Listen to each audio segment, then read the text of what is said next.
오늘 우리가 이제 공부해야 될 것이 교회 원리 그리고 장로교 8원리 제목을 안 바꿨네. 8원리 그리고 교회까지 보겠습니다. 교회 직원은 다음 주에 하도록 하고요. 자, 헌법책 다 갖고 오셨죠? 제가 뭐 오늘 거는 제가 다 넣어놔서 큰 문제는 없는 것 같은데. 자. 우리 이제 지난 시간에도 우리가 잠깐 이야기를 했지만 그 개혁교회와 장로교회는 뭐 크게 다르지 않습니다. 신학도 같고 개혁주의 칼빈 신학을 따르고 있고 시스템도 장로교회고 그래서 개혁교회 그리고 장로교회 뭐 다르지 않은데요. 자, 개혁교회는 그 5대 정치 원리를 이야기하고 있어요. 그래서 그걸 우리가 뭐 여기서 살펴볼 필요는 없고 우리 장로교회는 8대 정치 원리를 이야기를 합니다. 그래서 전통적으로 장로교회는 8대 정치 원리를 이야기하는데 그 8가지를 오늘 살펴보도록 하겠습니다. 첫 번째 양심의 자유, 교회 자유, 교회와 직원과 그 책임, 진리와 행위와의 관계, 직원의 자격, 직원 선거권, 출입권, 권징. 이게 이제 8가지 우리 원리인데요. 이 원리가 왜 중요하냐면 원리는 장로교 제도의 원리는 장로교 헌법의 가장 뭐랄까 근본적인 것을 다루고 있습니다. 그러니까 나중에 장로교 헌법의 세부적인 것들이 뭔가 법의 해석의 문제나 이런 것들이 대두될 때 살펴야 될 것은 뭐냐면 원리가 무엇이냐. 그래서 원리를 가지고 이제 해석을 해야 되기 때문에 그런 의미에서 원리가 중요합니다. 그래서 원리를 좀 우리가 잘 익혀야 되고요. 하나씩 보도록 하겠습니다. 자, 양심의 자유. 누가 한번 읽어주실래요? 1조 양심의 자유.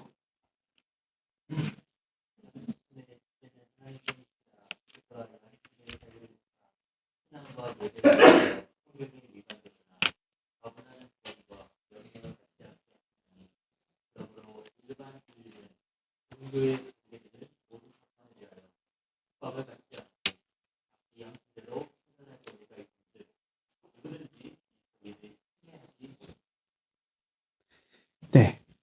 양심의 자유. 이게 장로교 8대 원리를 이야기하면서 첫 번째가 왜 양심의 자유냐 이러고 또 그거에 대해서 불만이 있으신 분들도 더러 있더라고요. 왜냐하면 우리가 이제 우리 개혁주의 신학, 특히 이제 칼빈주의 신학에서 이야기하는 것은 우리 안에는 선한 것이 없다. 그죠?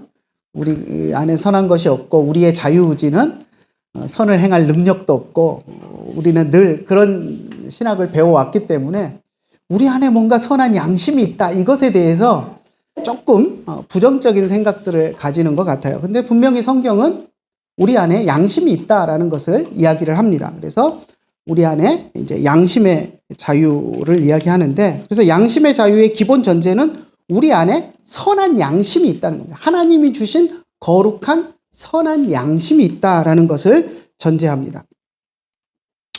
양심을 어떻게 규정하느냐 하는 것은 참 쉬운 일이 아닙니다. 그런데 우리 안에 있는 선한 판단력 이 정도로 생각하면 좋을 것 같습니다. 사실 양심을 철학적으로 논하려 그러면 우리 강의 시간 1시간이 부족할 것이고 철학자들도 답을 못 내리고 서로 뭐 이야기하는 부분이긴 한데 우리가 그냥 그런 복잡한 논의는 접어두고 양심은 우리 안에 하나님이 주신 선한 판단력을 의미한다. 이렇게 생각하시면 되겠습니다.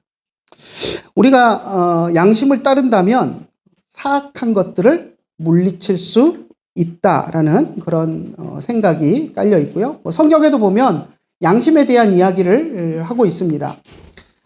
히브리서 13장 18절에 보면 우리에게 선한 양심이 있는 줄 확신하노라라고 이야기합니다. 히브리서 저자가 누군지 에 대해서는 뭐 여러 가지 신학적인 논의들이 있으니까 누구다, 사도 바울이다 이야기하기는 어렵지만 사도 바울이라는 주장도 있고 한데 아무튼 히브리서를 기록한 저자가 사도 바울이 됐건 어쨌건 우리에게 선한 양심이 있는 줄 확신하노라라고 분명하게 이야기를 하고 있습니다. 또 사도 바울이 산헤드린 공회 앞에서 신문 받을 때에도 사도행전 23장 1절에 보면 형제 여러분들아 오늘까지 나는 범사에 양심을 따라 하나님을 섬겼노라라고 이야기합니다.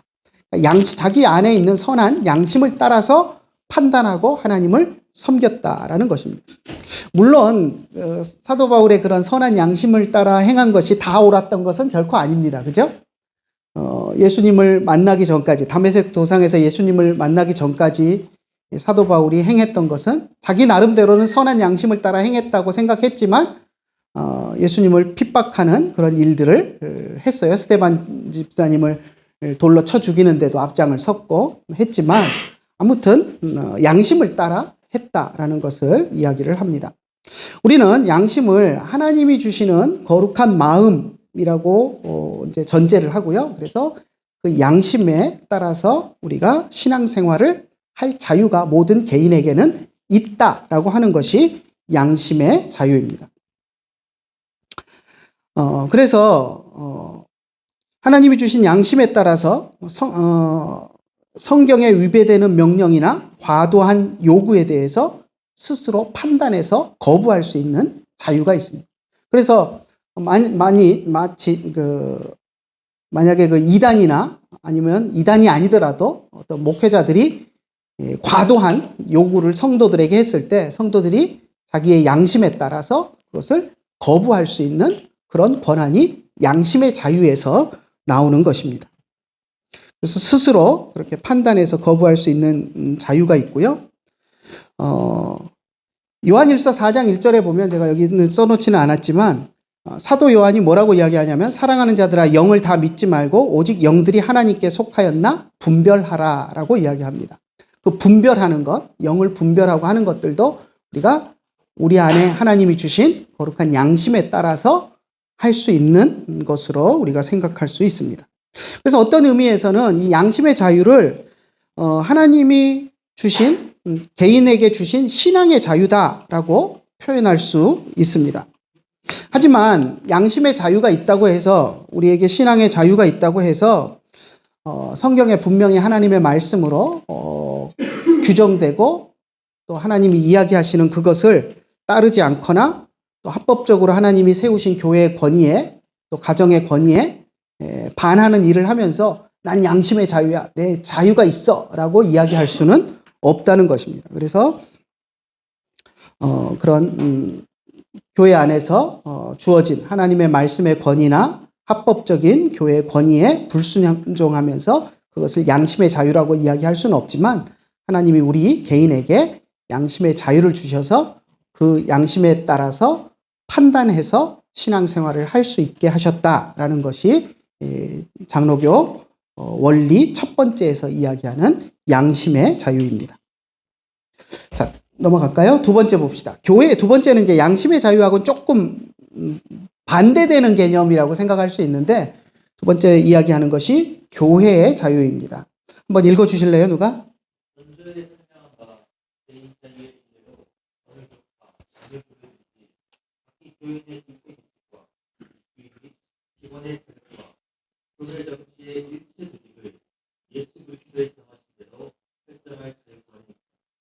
교회는 국가의 세력을 의지하지 아니하고 오직 국가에서 각 종교적 기관에 안전 보장하며 공의시험을 하는 것뿐이다.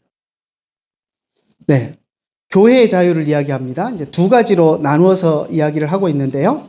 자, 전조에 설명한 것은 뭐죠? 전조는 양심의 자유를 이야기하죠. 앞에 쪽 양심의 자유에서 설명한 개인의 자유와 마찬가지로 교회의 자유도 있다라는 겁니다. 그래서 교회의 자유는 뭐냐면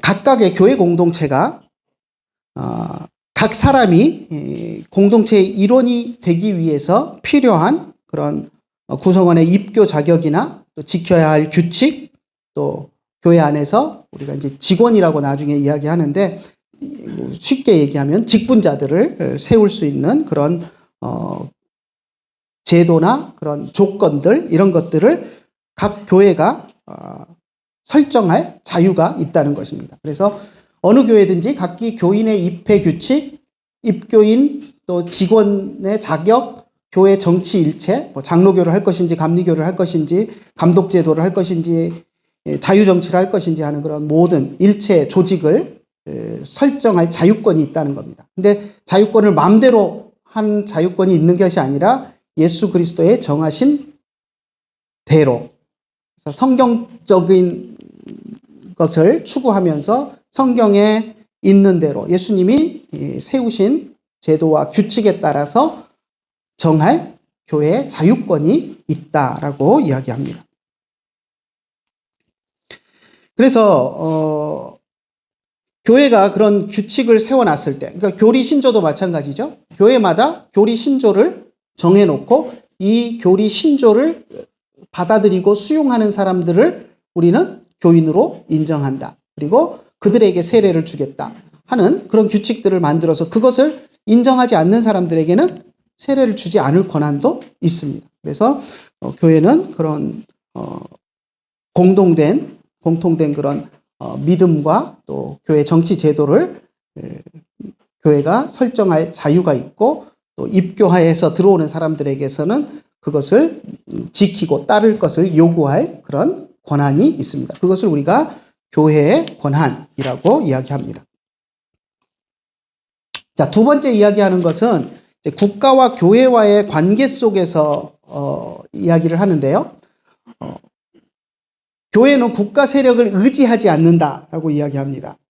그래서 또 국가에서 바라는 것이 있어서도 안 된다. 하나 이야기를 하고 있는데 국가의 특별한 것들을 바래서도 안 된다라는 것을 이야기합니다.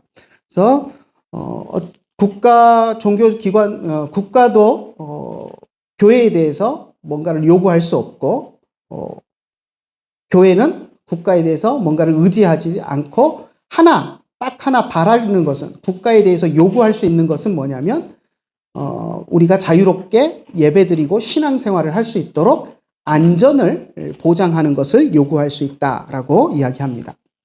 그래서 여기 보면 안전을 보장하며 동일시함을 바라는 것뿐이다라고 이야기합니다. 이제 문구가 조금 애매한 구석이 있는데 여기서 이제 동일시라고 하는 것은 다른 종교와 편향되지 않게 그러니까 다른 종교와 동일하게 우리가 신앙생활을 할 수 있는 그런 적법한 권리를 안전하게 신앙생활을 할 수 있는 그런 그런 것들을 보장해야 된다라는 것을 이야기합니다. 그래서 국가가 교회에 대해서는 다른 종교와 차별하지 않고 우리가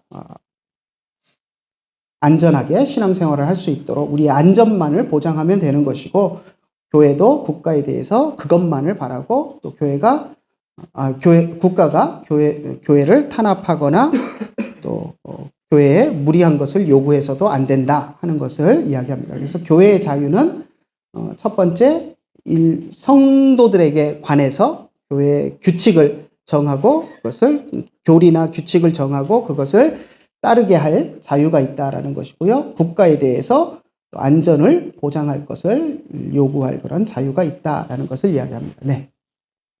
코로나 네네. 교회 예배에 대한 규제가 네. 국가에 있는데 교회는 이 권리를 갖고 내세울 수 있는 그렇죠. 그런데 이제 경찰에만 들어오고 그러면 이걸 얘기하면서 우리는 그럼 예배할 자유가 있다. 근데 이것이 국가에서 인정한 것이 아니기 때문에 그렇잖아요. 우리가 이야기하는 거, 우리 장로교 헌법에서 이야기하는 것이지 이것을 국가에서 그래 우리는 그렇게 해줄게 하고 받아들인 개념은 아니잖아요. 그러니까 이제 그것을 이러니까 우리 헌법에 있으니까 너네들 들어와서는 안 돼 이렇게 이야기할 수는 없죠. 그러니까 이제 그런 것들이 이제 충돌되는 부분이 있는데 우리들이 이제 국가에 대해서는 당연히 요구할 수는 있죠. 그것이 받아들여지지 않을지라도 우리가 국가는 우리의 예배에 대해서 이것은 우리의 교회 자유에 해당하는 부분이니까 간섭하지 말아 주십시오 하고 요청할 수는 있죠. 당당하게 요청해야 되고요. 그것이 안 받아들여지고 공권력으로 우리가 탄압을 방할 수는 있겠지만 우리가 당당하게 이 부분을 요청할 수는 있어야 됩니다. 왜냐하면 이것이 사실 우리는 그런 코로나 시국에서 그런 억압을 많이 받았지만 미국이나 다른 유럽의 국가들을 보면 교회들이 자진해서 이렇게 예배를 축소하거나 하는 경우들은 많이 있어도 국가가 나서서 아예 예배를 못 드리게 하거나 금하거나 하는 일들은 거의 없었거든요. 그리고 미국 같은 경우도 이제 그런 경우가 있으면은 좀 크게 이제 반발하고, 사실 미국은 마스크도 안 쓰잖아요. 내가 왜 마스크를 쓰는 건 내 자유지 하면서 할 정도로 이제 강하게 반발을 하는데, 아무튼 우리들도 무조건 그냥 국가에서 시키면 깨갱 하는 것이 아니라 우리도 목소리를 내고, 이것은 교회의 자유에 해당하는 부분이기 때문에 국가가 간섭해서는 안 됩니다 하고 목소리를 낼 필요는 있죠. 네, 넘어갑시다. 자, 3조 볼까요? 3조. 3조 한번 누가 읽어주시겠어요?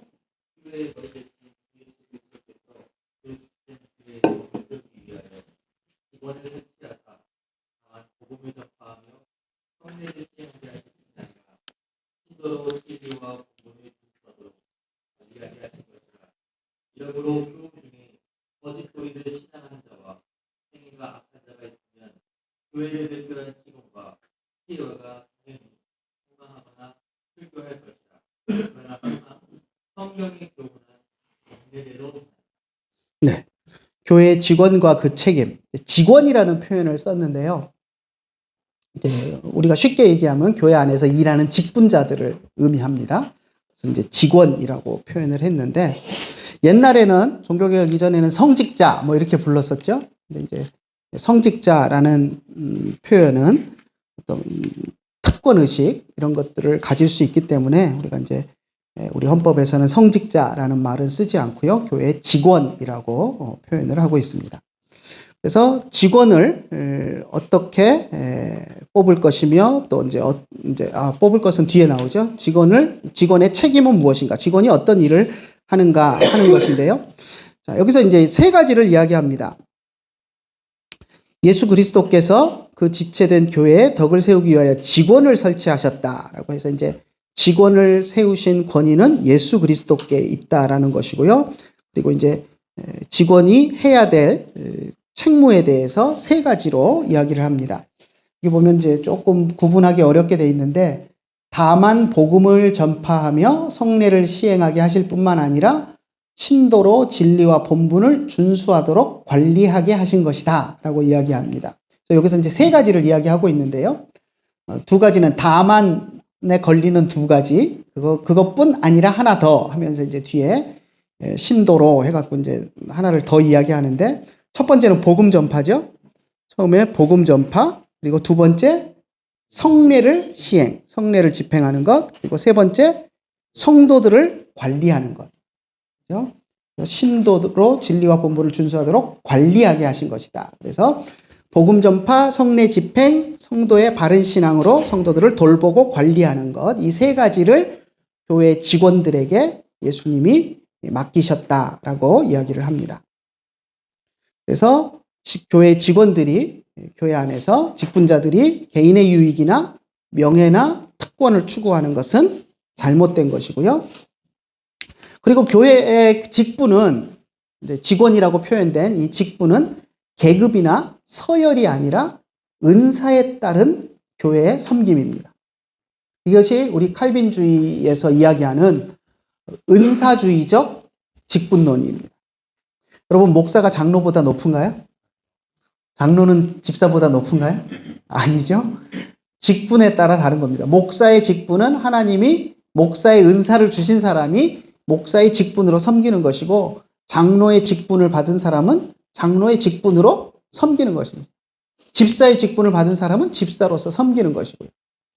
근데 우리 안에는 우리도 모르게 이런 계급의식이 생겨나요. 그래서 목사도 장로님들에게 목사 말을 안 듣는다고 하면서 이제 어떻게 보면 이렇게 좀 계급적으로 누르려고 하는 그런 측면들이 있는데, 그것은 잘못된 겁니다. 물론 이제 교회의 그 직분의 권한상 목사에게는 감독권이 있기 때문에 집사들이 이제 재정을 관리하고 재정을 집행하는 것들은 집사의 직무지만, 그 집사들이 그것을 잘 하고 있는지 감독하고 관리할 책무가 또 목사에게 있습니다. 그러니까 그것을 잘못되었을 경우는 시정하라고 요구할 수 있는 그런 것들이 있지만 내가 높으니까 내가 시키는 대로 해. 이렇게 돼서는 안 된다는 겁니다. 그래서 직분에 따른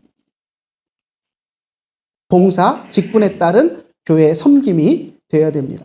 근데 어떤 교회 보면 교회 이제 그 내규로 그 이제 장로에 대한 이런 것들을 장로를 어떻게 이제 피택할 것인가 이런 걸 이야기할 때 안수 집사 뭐 5년 이상 해야 장로 피택 될 수 있다. 뭐 이런 내규를 만들어 놓은 교회들이 있어요. 심지어는 어떤 교회 보니까 주차장에 주차봉 들고 주차봉사를 몇 년 해야 된다. 뭐 그런 규정을 해놓은 데도 있는데 그런 것들은 잘못된 겁니다, 사실은. 왜냐하면 그런 것들이 어떻게 보면 그 장로가 집사보다 높다라는 생각을 우리들에게 은연중에 심어주거든요. 그렇잖아요. 장로가 되기 위해서는 안수 집사를 거쳐야 된다. 그러면 안수 집사를 거쳐서 장로로 올라간다라고 생각을 하잖아요. 근데 결코 그거 아닙니다.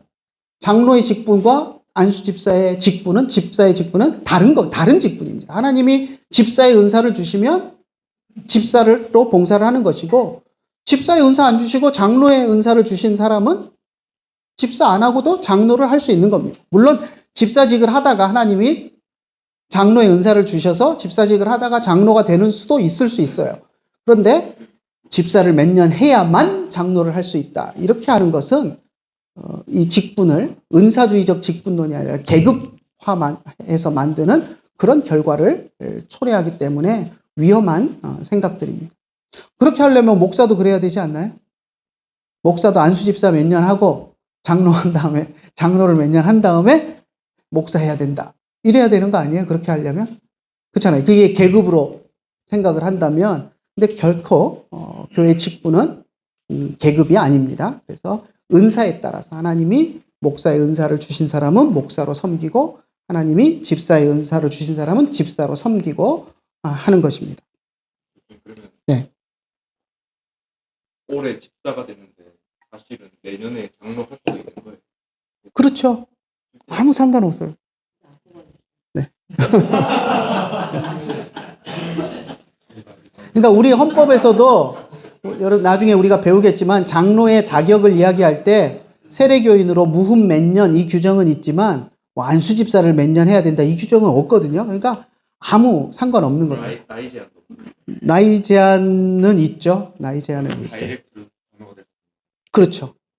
근데 그걸 대부분의 사람들이 모르고 안수 집사를 해야만 그러니까 목사님들 가운데도 안수 집사를 해야만 장로가 될 수 있다라고 생각하고 그렇게 알고 계시는 분들이 꽤 많아요. 근데 결코 아닙니다.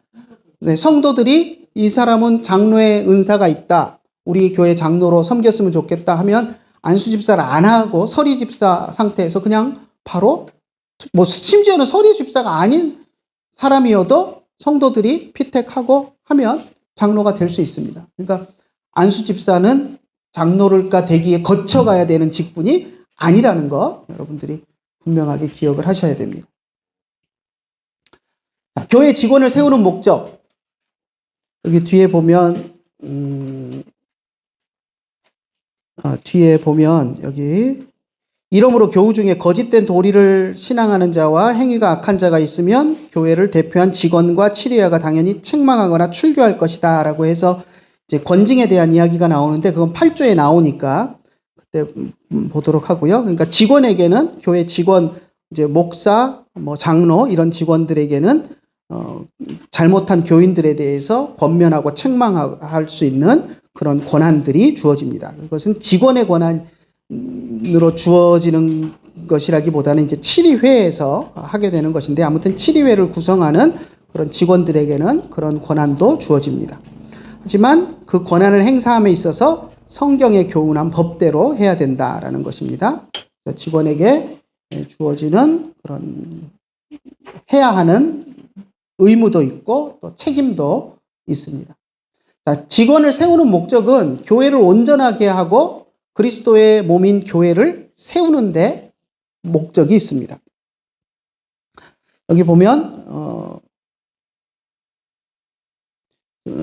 신도를 진리와 본분을 준수하도록 관리하게 하신 것이다. 이것이 이제 어떻게 보면 성도를 온전하게 한다라는 그 측면인 것이고요. 그 뒤에 나오는 이제 그 권징에 대한 것이 그리스도의 몸인 교회를 세우는 것이다라는 것에 해당하는 것 같습니다.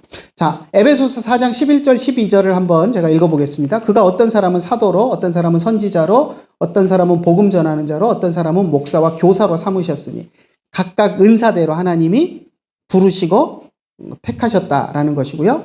그렇게 하셨는데 그 목적이 뭐냐면 성도를 온전하게 하고 봉사일을 하게 하며 그리스도의 몸을 세우려 하십니다. 교회를 세우는 거죠. 그리스도의 몸은 교회죠. 교회를 세우려 하십니다. 예전에 이제 우리 선배 목사님들이 하셨던 말씀 가운데 목사가 되면 세 가지 준비를 항상 해야 된다라는 것이 있었습니다. 작년 여러분들 선배들은 잘 모르는데 앞에 반에서는 잘 알더라고요. 여러분 들어보셨어요? 첫 번째, 설교 준비해야 된다. 항상 목사는 설교 준비해야 된다. 그래서 어디를 가든지 갑자기 목사님 설교해 주십시오 이랬을 때 나 설교 준비 안 했는데요? 나 얘기 못 들어서 준비 안 했으니 설교 못 해. 이래서는 안 된다는 거예요. 어느 상황에서 설교를 요청을 받아도 설교할 수 있도록 설교 준비를 항상 해야 된다. 두 번째, 네, 또 여기도 잘 아시네. 이사 준비해야 된다. 교회가 분란이 생기면 목사가 보따리 싸서 떠남으로써 교회를 세우는 데 필요하다면 떠날 수 있도록 이사 준비해야 된다는 거예요.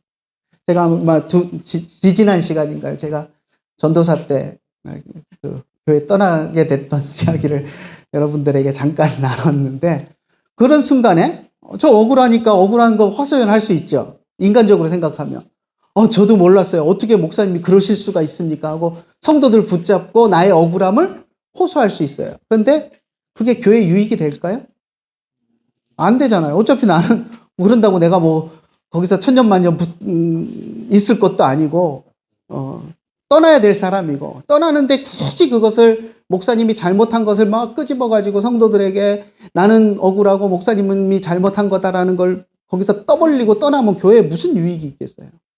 그죠? 그러니까 조용히 입 다물고 그냥 그렇게 됐습니다 하고 떠나는 게 맞는 거예요. 교회의 유익을 우리가 먼저 생각해야 된다는 거죠.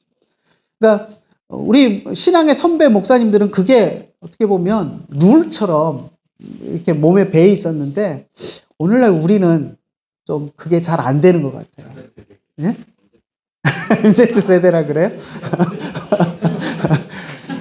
억울하면 못 참고, 그죠?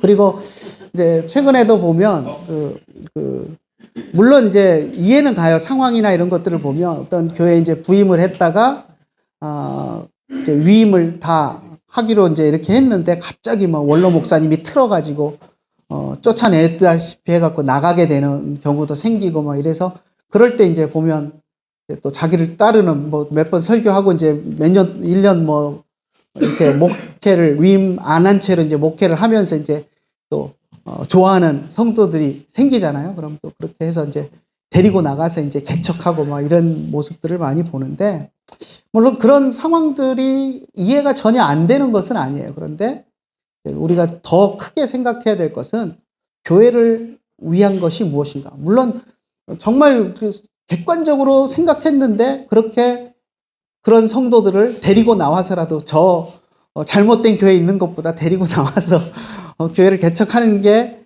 옳다라고 판단이 되면 뭐 할 수 있겠죠. 그런데 정말 이거는 우리가 양심의 손을 얹고 하나님 앞에서 어떤 것이 교회를 위한 것인가 하는 것들은 우리 사역자들이 그것을 제일 먼저 생각을 해야 됩니다. 그래서 교회를 세우는 일이라면 내가 좀 억울하고 내가 손해를 보더라도 보따리 싸서 조용히 떠날 수 있는 그런 마음들이 우리 신앙의 선배 목사님들처럼 우리들도 그런 것들이 좀 있어야 되지 않을까 그런 생각을 해봅니다. 또 하나 마지막은 뭐였죠? 죽을 준비. 언제든 순교할 각오를 하고 목회를 해야 된다라는 겁니다. 사실 그게 쉬운 일은 아니에요. 근데 우리 신앙의 선배들은 그렇게 목회를 했는데 요즘 이제 특히 우리 이제 MZ 세대, 젊은 세대들은 보면, 사례비, 요즘 보면 우리 목사님들 얘기하면 그런 얘기들 많이 해요. 물론 이제 우리 MZ 전도사님들도 할 말이 많이 있겠지만, 목사님들 보면 전도사님들이 옛날 우리 시대에 교회 이렇게 이제 사역하고 했던 것과는 많이 다르다. 그런 얘기들을 해요. 그러면서 옛날에는 우리가 이제 사례비 생각 안 하고 사례비는 또 주는 대로 감사히 받으면서 정말 열심히 헌신했는데 요즘 MZ세대 전도사님들은 이렇게 따져보고 교회에서 일하는 시간 그리고 받는 사례비 따져가지고 차라리 편의점에서 알바하는 게 더 수입이 높다 그러면 사역 안 하고 편의점에서 알바하는 게 낫다 그러고 이제 알바하는 그런 전도사님들도 많고 이제 그렇다 이런 이야기들을 하면서 이제 또 이제 기존의 목사님들은 또 그런 거에 대해서 어떻게 전도사님들이 그러냐 그러면서 이제 좀 이야기를 하기도 하는데 또 우리 전도사님들 입장에서는 또 공부도 해야 되고 가정도 있고 그런데 너무 무리한 것들을 이제 막 예정에 없던 것들을 막 요구하는 측면들도 있으니까 이제 그것도 이해가 되기는 해요. 그런데 우리가 사역자로 우리가 또 부르심을 받고 하나님의 일을 하는 것이 그렇게 돈에 연연하는 것은 아니잖아요. 사례비는 교회 형편대로 주시는 대로 감사함으로 받는 것이고 그것이 월급 얼마 딱 정해놓고 그거 안 주면 나 일 안 해.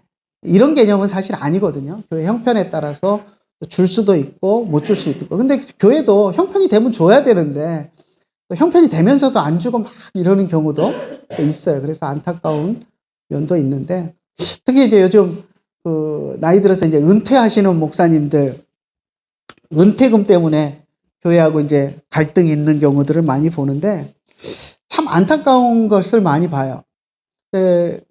교회 은퇴하시는 목사님들은 제가 이제 제 관점에서 보면 은퇴하시는 목사님들은 대체로 교회는 어떻게 되든 상관없이 자기가 받을 권리를 챙겨서 은퇴금 어떻게든 많이 받아서 떠나려고 교회는 문을 닫을지 빚더미에 올라앉을지 그거 생각 안 하고 많이 받으려고 하는 목사님들이 많은 것 같고 또 교회는 형편이 되면서도 어떻게든 한 푼이라도 덜 주고 쫓아내려고 하는 그런 또 교회들이 많고 그런 모습을 보면서 참 안타까운 마음이 많이 들어요. 사실 교회는 정말 빚을 내서라도 한평생 수고하신 목사님 은퇴금을 한 푼이라도 더 주려고 노력해야 되고 또 목사님은 떠나면서 교인들이 그렇게 막 빚내가지고 주면 그게 또 부담이 돼서 교회 형편 뻔히 아니까 또 가면서 받은 거 도로 헌금하고 가고 뭐 이런 아름다운 모습들이 좀 보이면 좋을 것 같은데 이게 뒤집혀가지고 교회는 어떻게든 안 주고 형편이 돼도 안 주고 쫓아내려고 그러고 목사님들은 교회 빚더미 앉든 말든 내 권리 내가 받을 정당한 권리다 그러면서 다 받으려고 하고 그런 것들이 분쟁이 되는 것들이 좀 안타까운 그런 마음들이 있습니다. 그래서 그런 것들이 좀 교회의 유익을 생각하는 그런 마음들로 성도들도 그렇고 목회자들도 그렇고 특히 직분을 맡은 사람들은 교회의 유익을 위한 그런 일들을 먼저 생각할 수 있는 그런 마음이 있었으면 좋겠습니다. 자, 4조 봅시다. 4조 한번 읽어주실래요?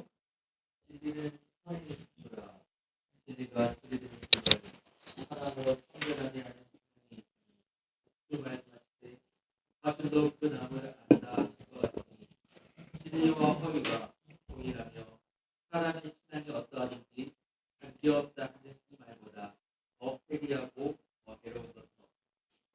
신앙의 행위는 연락하고 진리와 공부는 서로 백합되어 나누지 못할 것이니 그렇지 아니하면 진리를 연구하거나 할 필요가 네, 말이 되게 어렵게 써져 있죠. 이거 끊어읽기 잘못하면 완전히 잘못 읽는 수가 생깁니다. 한마디로 쉽게 얘기하면 진리와 행위, 믿음, 이제 진리는 믿음과 관련된 거죠. 우리가 진리라고 믿는 그 믿음과 행위는 일치해야 된다. 그 얘기하는 겁니다. 그래서 뭐 진리는 선행의 기초라 막 복잡하게 이야기하고 있는데 과실로 그 나무를 한다 하심 같이 믿는 바를 행하는 그것. 그래서 행함을 통해서 이 사람이 무엇을 믿는지 그것이 드러난다라는 것입니다. 그 뒤에 보면 좀 오해의 소지가 있을 수 있는 것 제가 PPT에는 노란색으로 표시를 했는데요. 진리와 허위가 동일하며 여기서 끊어 읽으면 진리가 허위가 같다. 이게 맞는 말이다. 이렇게 오해할 수가 있어요. 근데 이게 뒤까지 연결이 되는 겁니다. 진리와 허위가 동일하다고 말하고 사람의 신앙이 어떠하든지 관계없다 하고 말하는 이 말보다 더 패리하고 해로운 것은 없다라는 거예요. 그러니까 진리와 허위가 동일하다 이렇게 주장하는 것은 폐악한 말이다라는 그런 의미입니다. 자, 진리는 우리가 믿는 바죠. 그런데 허위는 뭐냐면 믿는 바대로 하지 않는 겁니다. 그래서 진리와 허위가 같다 하고 이야기하는 것은 잘못된 것이고 신앙이 어떠하든지 신앙의 행위가 어떠하든지 상관없다 하는 그런 말은 잘못된 것이다 라는 거죠. 그리고 신앙과 행위는 연락하고 진리와 본분은 서로 결탁되어 복잡하게 이야기하고 있는데 신앙과 행위는 나눌 수 없고 한 덩어리라는 겁니다. 믿음이 있으면 그 믿음대로 행해야 맞다는 거죠. 야고보서에서 이야기하고 있는 내용이죠. 야고보서의 핵심. 제가 요즘 주일날 야고보서 설교를 하고 있는데 지난주에도 그 야고보서 2장 14절부터 해가지고 그 문제에 대해서 아주 집중적으로 설교를 했습니다. 그래서 살아있는 믿음이냐 죽은 믿음이냐 하고 야고보가 이야기했던 그 이야기인데 아무튼 진리와 우리가 믿는 진리와 우리의 행위가 그 진리를 믿는 사람이라면 그 진리에 합당한 행위로 나타나야 된다 하는 것을 이야기하고 있습니다. 자, 넘어갑시다. 5조 직원의 자격. 사조의 원리에 의지하여 교회가 당연히 직원을 선정하되 교회의 본인들을 완전히 신복한 자로 규칙을 제정할 것이다. 그러나 성격과 주의가 다같이 선한 자라도 진리와 교회에 대한 의견이 불합할 수 있다. 이런 경우에는 일반 교우와 교회가 서로 용납해야 한다. 네. 직원의 자격에 대해서는 이제 두 가지를 이야기를 합니다. 이제 문단을 나눠서 이야기를 하죠. 사조의 원리에 의해서 사조의 원리는 뭐죠? 신앙과 그러니까 진리와 행위가 일치해야 된다라는 거죠. 그 원리에 의해서 저희가 당연히 직원을 선택해야 된다. 그러니까 믿는 바를 고백하지만 고백한 것을 또 삶 속에서 실천하는 그런 사람을 직원으로 선정해야 된다라는 것이고요. 그리고 교회의 도리를 완전히 신복하는 자로 선택해야 한다. 이렇게 이야기를 합니다. 그래서 그렇게 하도록 이제 직원을 선택하는 규칙을 제정을 해야 된다라는 것이고요. 그래서 교회 직원이 되기 위해서는 교회 공동체가 고백하는 교리와 신조에 완전히 동의해야 하고 교회가 정한 규칙에 완전히 복종해야 한다. 그런 사람을 직원으로 선택해야 한다라는 것입니다. 네. 교회가 하면 개교회를 이야기하는 건가요? 현실적인 저희가 이해하는 교회라는 두 가지를 다 생각해야죠. 네. 어느 하나만 이야기하는 것은 아니죠. 왜냐하면 우리가 교회다 하면 개교회성도 있지만 보편교회성도 있기 때문에 이제 그것은 두 가지를 다 생각을 해야 됩니다. 근데 이제 교회의 그 도리나 규칙 이런 것들을 이야기할 때는 어떻게 보면 그 속한 교단의 의미가 더 강하게 비춰지겠죠. 왜냐하면 교단마다 따르는 교리가 다르니까. 그래서 그런 것들은 좀 우리가 구분을 해야 되는데 아무튼 그렇다고 해서 완전히 개교회는 아닙니다. 왜냐하면 개교회마다 교리와 신조가 다 다른 것은 아니잖아요. 우리가 이제 따르는 우리가 장로교다, 특히 이제 장로교 합통 측이다. 그러면 우리가 따르는 개혁주의 신학 노선이 있고 또 장로교 시스템이 있고 우리 교회가 처한 그 따르는 신조와 그 교리와 또 교회의 조직 체계가 있습니다. 그래서 그것을 따르는 사람이어야 된다. 그것을 인정하고 받아들이는 사람이어야 된다라는 것입니다. 그래서 임직식을 할 때 공개된 자리에서 꼭 고백하도록 하죠. 임직식 할 때 어떤 고백을 하죠? 어떤 질문을 하죠? 목사 임직식, 장로 임직식 여러분 다 참석해 보셨죠? 뭘 질문하죠? 우리 한번 볼까요? 뒤에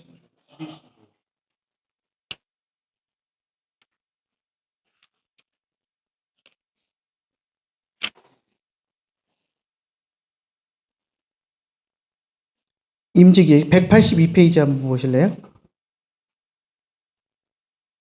182페이지 보면 임직 10조의 임직 예식에 보면 서약 이게 나옵니다. 이게 이제 목사, 선교사 임직에 관한 것인데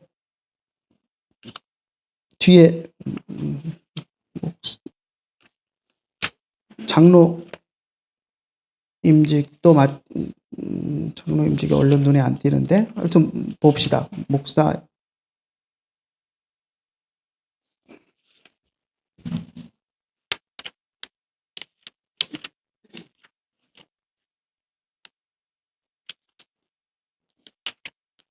장로를 해요? 장로 100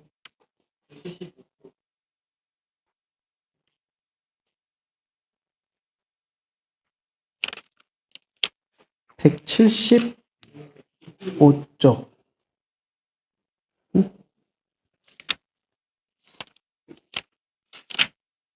네, 장로 집사의 선거 임직. 여기 보면 뒤에 176쪽 보면 장로 집사에 대한 임직식에서 질문하는 것들이 나옵니다. 1, 2, 3, 4, 5 해가지고 나오는데 1번은 신구약 성경이 하나님의 무한 말씀을 믿느뇨. 그리고 2번 보면 장로의 신조와 웨스터민스터 신도 개요 및 대소열의 문답은 신구약 성경의 교훈한 도리를 총괄한 것으로 알고 성실한 마음으로 받아 신종하느냐. 이건 신종도 받들어 따르겠느냐 하는 말인데 어려운 요즘 잘 안 쓰는 말이죠. 또 3번에도 장로교 정치와 건징조례 예배 모범을 승인하느냐라고 묻습니다. 그러니까 우리가 따르는 교리, 그러니까 교리도 우리의 장로교 핵심 교리는 웨스터민스터 신앙 고백서와 대소열의 문답이잖아요. 그러니까 그것을 성경이 가르치는 것으로 인정하고 합당하게 받아들이겠느냐 하는 그런 것을 묻고 서약하게끔 공개적으로 서약을 하게끔 하고 있습니다. 근데 아이러니한 것은 이렇게 묻고 답하고 임직을 하는데요. 답하는 사람들 가운데 보면 웨스터민스터 신앙 고백서 한 번도 구경도 못 해본 사람도 있습니다. 여러분들 교회에서 웨스터민스터 신앙 고백서 대소열의 문답 가르치나요? 가르치는 교회도 덜어 있지만 거의 안 가르치는 교회가 성도들에게, 일반 성도들에게, 여러분은 신학교에서 배우지만 배우셨죠? 우리 혹시 안 배우신 분들은 앞에 우리 헌법책 앞에 다 있습니다. 그러니까 한 번은 읽어보셔야 돼요. 그리고 가르칠 수 있도록 여러분들이 준비되셔야 되고 교회에서 가르쳐야 됩니다. 너무 아이러니한 게 목사도 교회에서 성도들에게 장로 될 사람, 안수집사 될 사람들에게 웨스터민스터 신앙 고백서 대요리 문답 한 번도 가르친 적도 없으면서 임직식 때 웨스터민스터 신앙 고백서를 따르고 순종하기로 맹세하느뇨? 그러고 질문하고 한 번도 구경도 못 해본 임직자들도 네 그러고 넙죽 대답하고 무슨 코미디도 아니고 그렇지 않았나요?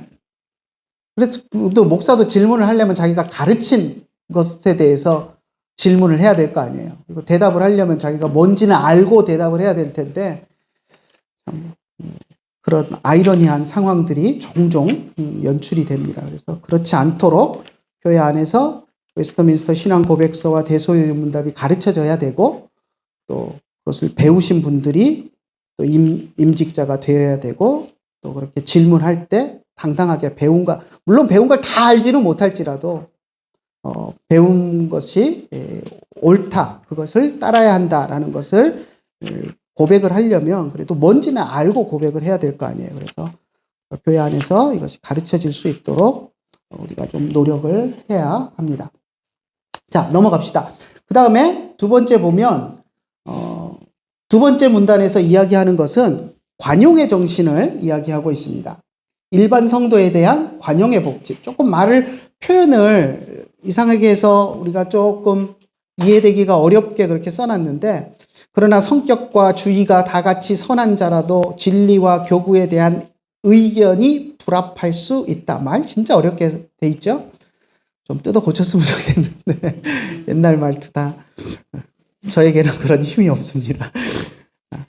성격과 주의가 다 같이 선한 자라도, 그러니까 교리에 대한 것들, 이런 것들이 이제 어느 정도 일치하는 자라도 진리와 교구에 대한 의견이 불합하는 부분, 그러니까 일치하지 않는 부분이 있는 성도들도 있을 수 있다는 겁니다. 이런 경우에는 일반 교우와 교회가 서로 용납하여야 된다. 그러니까 이것은 이런 사람을 용납하고 직분자로 세우라는 얘기가 아니라, 직분자들은 일반 교우들 가운데 조금 교리에 우리가 추구하는 웨스트민스터 신앙 고백서와 이런 것들에 완전히 일치하지 않는 신앙 고백을 하는 사람들이 있어서 의견이 좀 다를지라도 그런 사람들 내치고 외면하고 할 것이 아니라, 그런 사람들을 좀 포용할 수 있는 그런 관용의 정신을 가진 사람이어야 된다라고 이야기합니다. 그러니까 우리가 믿는 바 신앙은 분명해야 되지만, 다른 사람이 그것을 조금 못 따라오는 부분들은 좀 관용하고 포용할 수 있는 그런 마음들이 있어야 된다라고 이야기하는 거죠. 이게 어떻게 보면 제가 지난번에 그 복음주의 이야기하면서 이야기했던 것과 조금 비슷한 측면이 있는 것 같아요. 분명히 우리는 개혁주의 신학을 분명히 추구하고 그것을 따라가지만, 우리 복음주의 진영 안에서 개혁주의하고는 조금 어긋나는 그런 주장들을 하는 사람들이 있을지라도, 그들이 이단이 아니라면 그들과 함께, 그들을 좀 포용하고 그들과 함께 주님의 교회를 이루어나가고 하는 일에 협력할 수 있는 그런 마음을 품어야 한다라고 했던 것처럼, 우리 성도들 가운데 우리는 분명하게 웨스트민스터 신앙 고백서를 철저하게 그것이 바르고 옳다라는 것을 믿고 고백하지만, 성도들 가운데 그것을 온전히 따르지 못하고 좀 그런 의문을 가지고 하는 사람이 있더라도 그들을 포용하고 갈 수 있는 그런 관용의 마음이 있어야 된다라는 것을 이야기하고 있습니다. 네, 넘어갑시다. 6조 직원의 선거권. 이거 한번 읽어주세요. 예. 교회 직원의 성격과 가족과 권한과 선도와 위임하는 교회는 성경이 기록되었다. 어느 회에서든지 그 직원을 선정하는 사람은 네. 기본 두 가지를 이야기하죠. 직원 선거에 대한 위임하는 규례는 성경에 기록되었다. 그러니까 성경에 근거해야 된다라는 것이고요. 하지만 그 구체적인 방법, 이런 것들을 성경에서 어떻게 뽑아라, 장로를 투표해서 과반수로 해라, 3분의 2로 해라, 이런 이야기는 없잖아요. 그러니까 그런 것들은 그 회에서 직원을 선정하는 권한은 그 회에서 그런 것들은 정한다. 하지만 기본 근거는 성경에 준해서 위배되지 않도록 해야 된다라는 그런 개념입니다. 그래서 직원 선정의 권한은 각 교회의 고유 권한이다. 여기서도 각 교회의 고유 권한이다 그러면 이 교회가 각 지교회인가요? 아니면 교단인가요? 이런 의문들이 있을 수 있는데, 일단 교단 헌법 안에서 규정한 것들은 지켜져야 되고요. 그것이 이제 허용하는 범위 안에서는 또 각 교회 안에서 내규로 정할 수도 있습니다. 그래서 그것은 교회 직원 선정은 각 교회의 고유 권한이다. 피선거권이 교회 회원들에게 있다라고 이야기합니다. 그리고 대의민주주의를 우리는 따르기 때문에 선거에 있어서 가장 기본 원칙은 무기명 비밀투표입니다. 가끔은 교회 안에서 이런 선거의 상황이 있을 때 투표 안 하고 결정하는 경우들이 종종 있어요. 근데 후보가 한 명밖에 없다 이럴 때 그냥 박수로 추대합시다 이렇게 하는 경우들이 있잖아요. 그럼 다 박수치고 그냥 끝내잖아요. 그럼 이거 잘못된 걸까요? 무기명 비밀투표의 원칙인데 박수치고 끝내면 안 되잖아요. 어떻게 생각하세요? 모든 사람이 동의하면 상관없습니다. 박수로 추대합시다 했는데 모두가 다 동의하고 박수 치면 아무 문제 될 게 없는데 그렇게 했는데 한두 명이라도 선거합시다 이렇게 나오면 어떻게 해야 될까요? 선거해야죠. 원칙이니까. 그래서 원칙대로 하지만 우리가 교회 안에서 모든 구성원들이 동의를 한 부분에 대해서는 꼭 굳이 투표를 안 해도 그것이 문제되지는 않는다라는 것. 자, 7조 7위권 한번 봅시다. 7위권. 7위권은 시리대로나 그 택세세운 대표자로 인사함을 묻지 않고 하나님의 명령대로 공공 전달하는 것입니다. 대개 성경은 신앙과 행위에 대한 유일한 법칙이지 어느 교파의 치유에든지 세워낸 양심에 속박할 법칙을 바이러 제정할 권위가 없고 오직 하나님의 계시의 법칙에 네. 7위권은 이제 교회에 어떻게 보면 그 질서 유지, 또 신성 유지를 위한 교회의 고유 권한이다라고 우리가 생각을 할 수 있습니다. 자, 그런데 두 가지로 이제 실제적인 7위권은 두 가지로 나눠지는데요. 하나는 행정권이고 또 다른 하나는 재판권입니다. 그래서 행정적인 처리, 교회 안에서 행정적인 처리를 어떻게 할 것인가 하는 그 문제, 또 어떤 잘못한 사람이 있으면 또 재판을 통해서 어떻게 그것을 판결할 것인가 하는 그 문제가 이제 7위권으로 우리가 이야기할 수 있는데요. 7위권을 이야기하는 것은 7위회로나 그 택해 세운 대표자로 행사함을 묻지 않고 하나님의 명령대로 준봉 전달하는 것뿐이다. 7위권의 행사의 기본은 뭐냐면 하나님의 명령대로 준봉 전달하는 것이다. 이겁니다. 준봉 전달 참 어려운 말 나왔죠? 전달은 여러분들 다 아시죠? 전달. 이렇게 하나님의 말씀을 전하는 겁니다. 전달하는 겁니다. 준봉은 뭘까요? 준봉.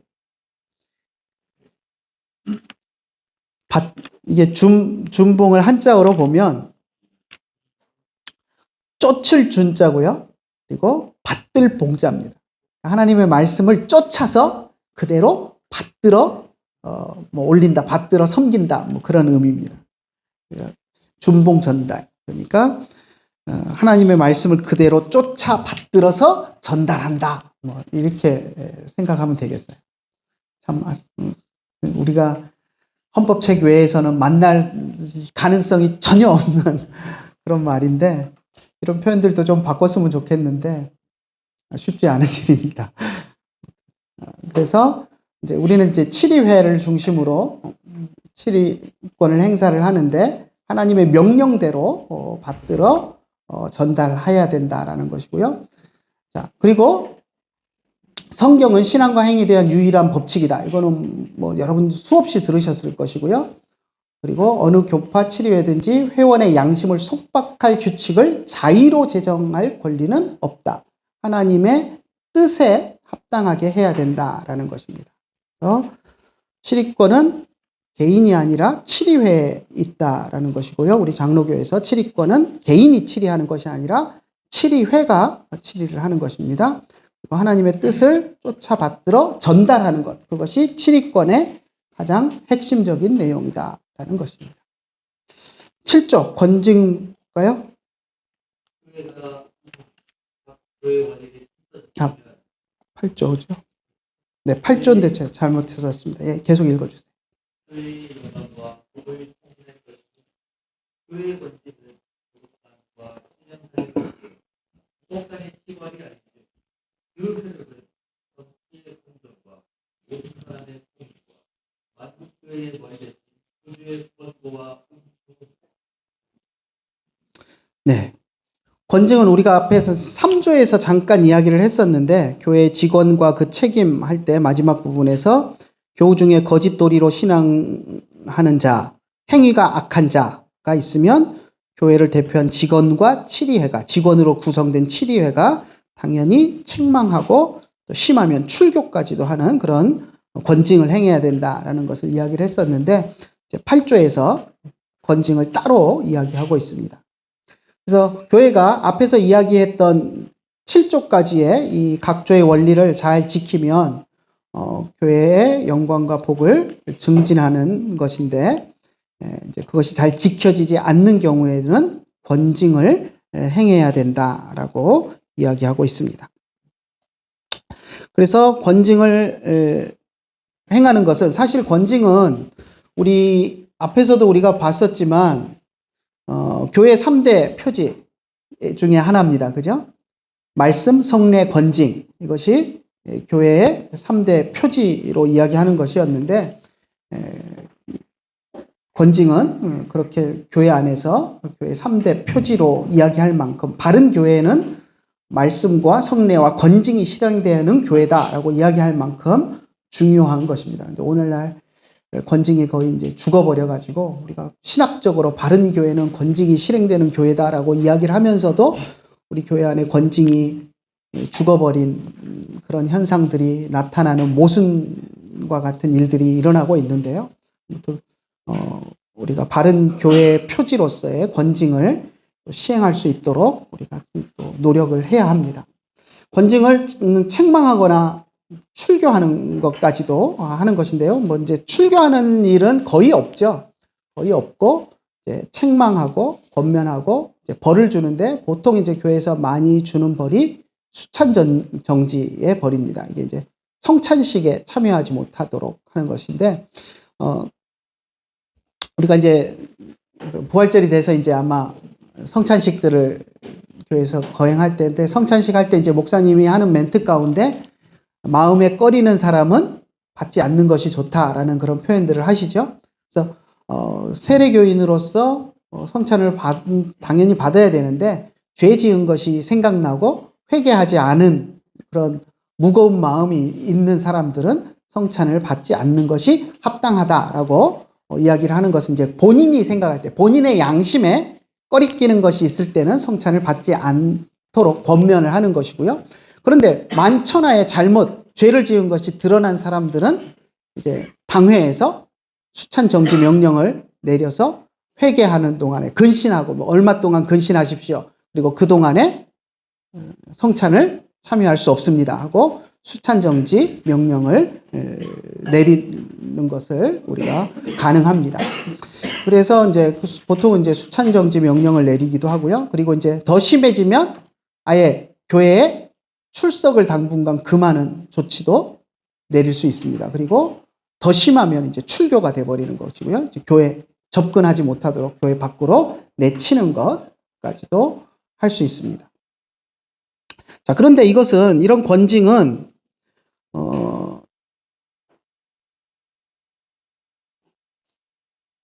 도덕상과 신령상의 것이고 국법상의 것이 아닙니다. 그러니까 교회에서 잘못했다고 해서 뭐 골방에 가둬놓는다든가 뭐 이런 식의 그런 강압적인 국법에서는 감옥에 가두고 할 수 있지만 교회법에서는 그렇게 할 수 없다는 겁니다. 그래서 권징은 도덕적이고 신령한 것이 되어야지 국법의 시벌이 아니기 때문에 그렇게 이제 사람의 신체를 억압하거나 하는 그런 벌은 할 수가 없다라는 것입니다. 그리고 권징의 목적은 도덕적이거나 영적인 것이고 교회의 유익을 위한 것이고 그 영혼의 유익을 위한 것이 되어야 됩니다. 그래서 벌을 주기 위한 목적이 돼서는 안 됩니다. 회개하고 돌아와서 바른 신앙생활을 할 수 있도록 사랑의 마음을 가지고 권징을 해야 됩니다. 그래서 제가 칼빈에서 THM을 교회 정치 과목으로 이제 전공을 하면서 저를 가르치셨던 헨리 디무어라는 교수님이 늘 제일 강조했던 것이 뭐냐면 권징은 사랑이 전제되어야 된다. 사랑이 없는 권징은 있을 수 없다. 그래서 사랑의 마음으로 해야 되고 언제든 회개하고 돌아오면 또 받아주고 품어줄 수 있는 그런 사랑의 마음이 있어야 된다. 그냥 벌을 주는 것은 권징이 아니다라고 늘 사랑을 강조하셨던 것이 기억이 나는데요.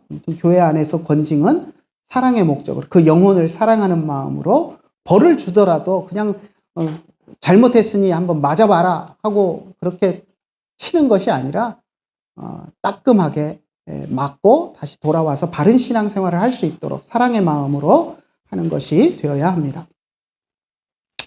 자, 이렇게 해서 우리가 이제 8대 장로교의 정치 원리를 살펴보았고요. 그 다음에 이제 두 번째, 교회에 대한 것을 좀 살펴보겠습니다. 자, 빨리 하고 빨리 끝나면 끝냅시다. 교회. 1조, 교회의 설립. 한번 누가 읽어주실래요? 교회의 설립. 하나님이 마국 중에서 대중을 너희로 영광스러워 무한하신 은혜와 지혜를 나타내게 저희는 순전하신 하나님의 교회 예수의 몸에 성령의 전이나 전과 지금과 이후에 만국의 수준 그들을 통해 거룩한 이해라. 말이 되게 또 거룩하게 어렵게 써놨죠? 자, 교회 설립 그러면 여러분 머릿속에 뭐가 먼저 떠오르세요? 개척교회 세우는 거 생각이 제일 먼저 나죠? 교회 설립 그러면? 우리 얼마 전에 우리 지지난주였나요? 우리 그 교회 개척 세미나도 했었잖아요. 이것처럼 우리는 교회 설립 그러면 교회 개척하는 것을 먼저 생각합니다. 근데 여기서 이야기하는 교회 설립은 그런 지교회의 설립에 대한 이야기가 아니라 우리 공교회 개념으로 마지막에도 나왔죠. 그 명칭은 거룩한 공회라 한다. 앞에서 제가 계속 강조해서 이야기했던 예수님을 머리로 하는 하나의 교회인 이 거룩한 공교회가 어떻게 설립되었는가, 교회가 어떻게 설립되었는가 하는 것을 이야기합니다. 하나님이 만국 중에서 대중을 택하사, 무슨 말이에요? 하나님이 교회의 일원이 될 택함 받은 자들을 하나님이 택하셨다는 거죠. 구원받을 자들을 택하셔서 저희로 영원토록 무한하신 은혜와 지혜를 나타나게 하시니, 그러니까 택함 받은 자들로 은혜와 지혜를 나타나게 하셔서 교회를 이루셨다는 거예요. 저희는 생존하신 하나님의 교회요, 예수의 몸이요, 성령의 전이라. 이게 다 교회를 표현하는 말이잖아요. 하나님이 택하신 백성들로 교회를 하나님이 세우셨다. 전과 지금과 이후 만국의 성도니 그 명칭은 거룩한 공회라 한다.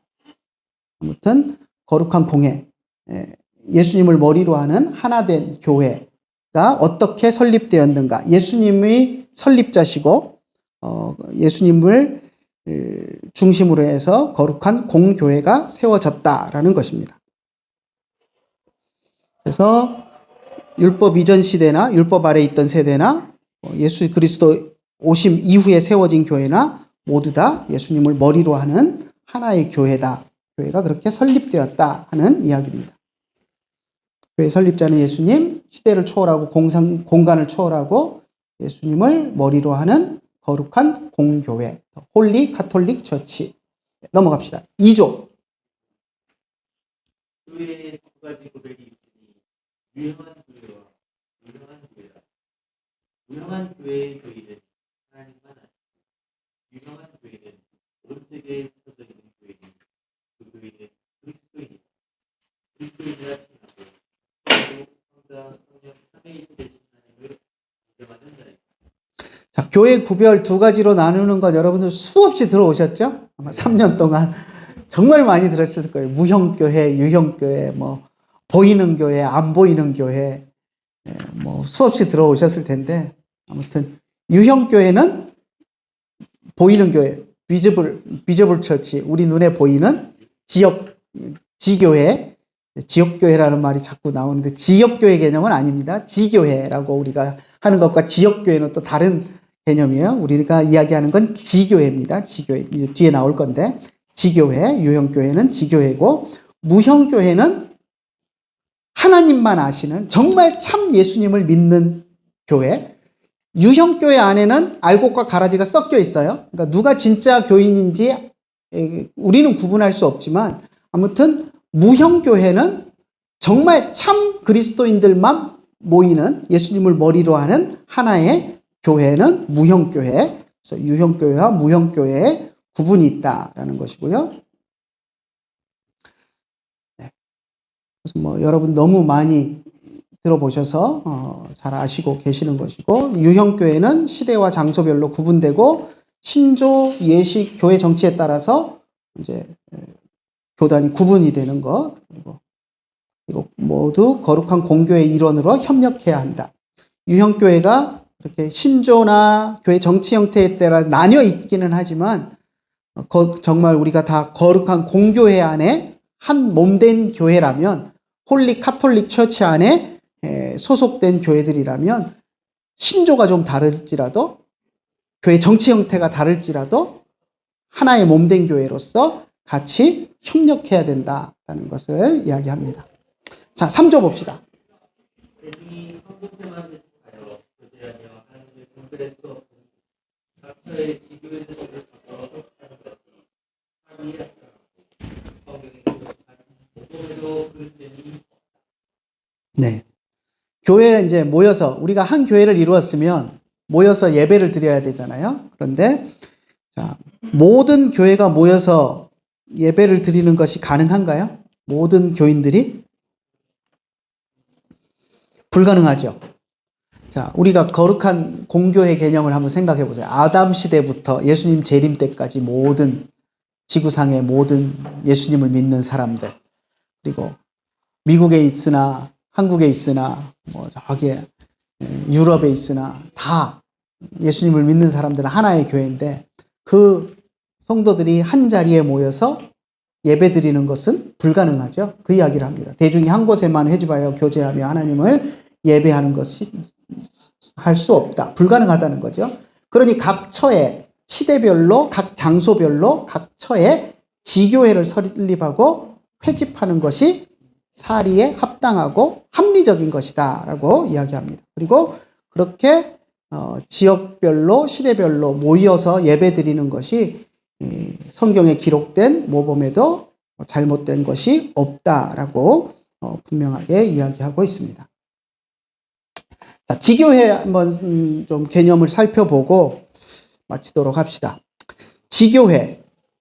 우리가 지교회 그러면 대부분의 사람들이 지역교회를 생각을 해요. 영어로 로컬 처치를 생각을 하는데, 뭐 영어로는 로컬 처치라고 많이 부르니까 이제 그렇게 생각을 하는데, 지교회라고 이야기할 때 이 지자가 다릅니다. 이 지자가 있고요. 앞에 나무 목자가 붙어 있는 지자가 있습니다. 어떻게 다를까요? 이거는 가지 지자고요.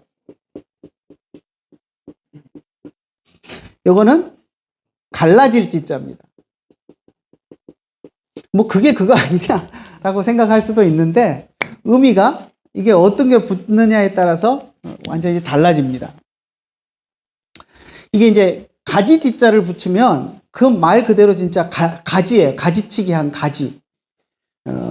영어로 하면 브랜치 같은 개념, 맥도날드 브랜치 같은 그런 개념이 돼버리는, 그러니까 프랜차이즈 교회가 그런 개념처럼 느껴질 수 있어요. 근데 그런 개념은 아닙니다. 우리가 지교회라고 이야기하는 개념은 그런 개념이 아니에요. 이 갈라질 지자를 쓴 지교회는 어떤 개념이냐면, 갈라져 있지만 하나인 교회. 개념이 어렵죠? 자, 쉽게 생각하면 삼위일체에 비유해보면 쉬울 것 같아요. 삼위일체 여러분 너무 잘 아시죠? 삼위일체. 몰라요? 아니, 삼위일체를 이제 졸업반이 됐는데 삼위일체를 모르면 어떻게 해요? 물론 설명하기는 어렵지만, 자, 하나님은 한 분이시죠? 그죠? 하나님은 한 분. 한 하나님. 그런데 세 위격이 있으시죠?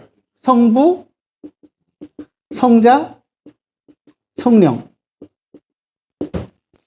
자, 한 하나님인데 세 인격이 있으세요? 그러면 성부 하나님이 3분의 1쪽 하나님인가요? 아니죠. 그럼 어떻게 되죠? 성부 하나님은 완전한 한 분 하나님이죠. 성자 예수님도 3분의 1쪽 아닙니다. 완전한 한 분 하나님이시고 완전한 하나님이시에요. 모자람이 없는. 성령도 모자람이 없는 완전한 하나님이세요. 그런데 세 하나님이 아니고 한 하나님이에요. 그게 우리 삼위일체 개념이잖아요. 우리는 이해는 안 돼요. 그죠? 어떻게 그럴 수 있느냐? 이해는 안 되지만 성경이 말하는 삼위일체 하나님의 개념은 한 하나님인데 성부, 성자, 성령의 삼위가 계시는데 그 삼위는 3분의 1쪽이 아니고 그 자체로서도 각 위격이 온전한 완전한 하나님이신데 셋이 모였다고 세 하나님이 아니고 한 하나님인 거예요. 그게 삼위일체 개념이에요. 그죠? 교회도 마찬가지예요. 교회도 우리가 홀리 카톨릭 처치를 이야기할 때 예수님을 머리로 하는 하나의 완전한 교회가 있어요. 예수님을 머리로 하는 모든 아담 시대부터 예수님 재림 때까지 지구상에 어느 곳에 있던 모든 그리스도인들이 다 포함된 이것이 완전한 하나의 교회예요. 그죠? 그런데 여기에 이제 저희 교회를 예로 든다면 제기동 교회가 있어요. 제기동 교회가. 그럼 이 제기동 교회는 완전한 교회 중에서 한 토막 난 교회입니까? 그게 아니라는 거예요. 브랜치의 개념으로 이야기하면 그렇게 되는 거예요. 쪼각난 교회, 갈라진 교회. 그런데 그게 아니라 가지의 교회라고 쓰면 그런 개념이 되는데 그게 아니라 갈라졌지만 원형을 그대로 유지하고 있는. 그래서 우리가 지역교회 그러면 지역에 하나의 교회인데 지역 나눠져 있는 그런 교회 개념이 되는 겁니다. 마치 뭐 순복음교회 무슨 성전 해가지고 순복음교회 무슨 어디 성전 그러면 자기들은 순복음교회인데 그 중에 한 토막이잖아요. 그렇게 되면 그죠? 그런 개념이 그건 지역교회 개념인데 그런 지역교회가 아니라 우리가 이야기하는 지교회는 시대와 장소에 구분이 있어서 우리가 한정되게 모이기는 하지만 그렇다고 이 교회가 지교회가 쪼가리 난 불완전한 모자라는 교회가 아니라 그 자체로서도 완전한 예수 그리스도의 몸인 교회라는 거죠. 그래서 홀리 카톨릭 처치도 예수님을 머리로 하는 하나의 교회지만 지역에 있는 지교회도 예수님을 머리로 하는 완전한 하나의 교회라는 개념이 지교회의 개념입니다. 쪼각난, 모자라는 그런 교회가 아니라 예수님을 머리로 하는 온전한 교회다라는 그런 개념이 지교회의 개념입니다. 그래서 예수님을 믿는다고 공언하는 자들과 그들의 자녀들, 하나님이 그들에게 주신 자녀들이 일정한 장소에서 원하는 대로 모여서 하나님을 경배하고 또 성결하게 생활하고 하나님 나라 확장을 위해서 주어진 교훈대로 연합하고 헌법에 복종하며 또 시간을 정하여 공동 예배로 회집하면 이를 지교회라고 부르는데 이 지교회는 쪼각난 교회가 아니라 온전한 그리스도의 몸된 하나의 교회다라고 생각하면 되겠습니다. 그 다음에 것들을 이제